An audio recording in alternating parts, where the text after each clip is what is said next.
Welcome back to part 2 of What If Palpatine Had Limited Power. Thank you to all of you who watched the first part of this video. To recap what happened in that episode in the event you haven't seen it, after Palpatine had declared he had limited power, Anakin had shown a reluctance to become a Sith and had managed to help Mace Windu survive. The Jedi Master brought Padme Amidala to try and sway Anakin to the light, but after a clever deception by Palpatine, Anakin is separated from the Senator, but can his old master arrive in time to rescue him? Once Commander Cody had provided Obi-Wan with sufficient cover fire, the Jedi Master is able to travel to Coruscant against the orders of Mace Windu as he tried to rescue Anakin. But once he laid his eyes upon the Jedi's home planet, he ordered R4-G9 to stop their course, with their path being obstructed by the newest craft of the Imperial fleet.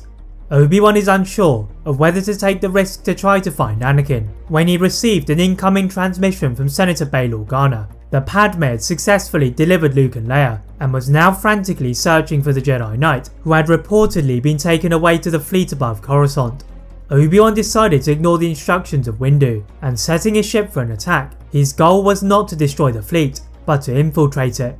Swooping towards one of the turbo laser turrets, he made sure to avoid the radius of the rotating shipboard weapons, but he could not avoid the fire from the other surrounding ships, and with his engine burning brightly, he found one of the hangars, and slid into several prototype Imperial TIE fighters on his way out of the canopy of his starfighter. The Jedi Master ignited his blade, but to his horror, the ship began to shake and he sensed a massive danger before he's engulfed in flames, as his presence had triggered a trap that had set off a chain reaction. The air within the hangar became depressurized, and Obi-Wan tried to look for a spacesuit, but he is knocked out by a giant piece of debris.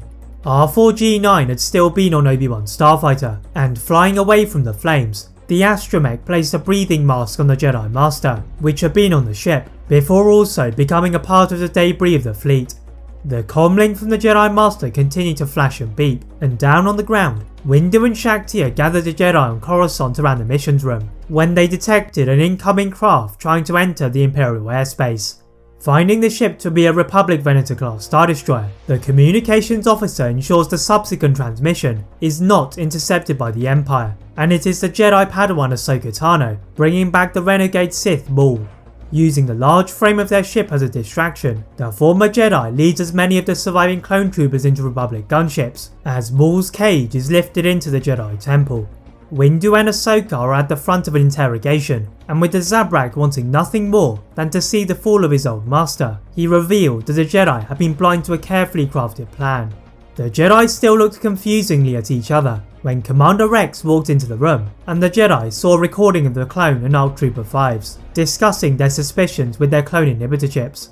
Grandmaster Yoda and Kashyyyk knew that they needed to remove these chips before Anakin had completed his transformation to the dark side, were the Jedi to survive another betrayal.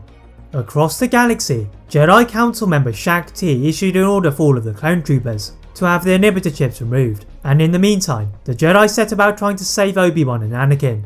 Mobilizing all of their stationed clone troopers on Coruscant, the other Jedi had yet to complete their brutal battles on the other worlds, apart from Plo Koon, who had managed to reclaim Katon in Moidia, and they gathered in one of the hidden bases for an inspired briefing from General Windu. The Master of the Order declares this battle to be the reason for their creation, and the clones free of their chips have realised that Palpatine had been the ultimate traitor, and united in their support for the Jedi. Waiting for Plo Koon's fleet to arrive, the Kel Dor Master's ships are soon supported by Commander Cody's fleet that had been left over from the battle on Utapau, and they combined their forces to represent a threat to the might of the new Empire. On their radars, the navigational officers detect a field of debris, and in amongst it all was the unconscious Obi-Wan and the brave R4-G9, hauling them both into a Republic tugboat. The Jedi Master took several hours to awaken from his slumber before he found himself in the medical wing of one of the destroyers. Obi-Wan was not in any condition to join the fight, but he and his astromech had managed to gain an insight into the fleet's defences, which were priceless to the Jedi. Manoeuvring the fleet into position, the Imperial officers confidently opened fire on the Republic opposition, and the Second Battle of Coruscant had begun. That is it for part 2 of What If Palpatine Had Limited Power. If you'd like to see a part 3 soon, please like this video, turn on that notification bell, click that subscribe button on this channel, as well as on my other channel What If Films.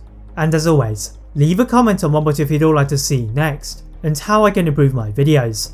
Thank you all very much for watching, and see you next time.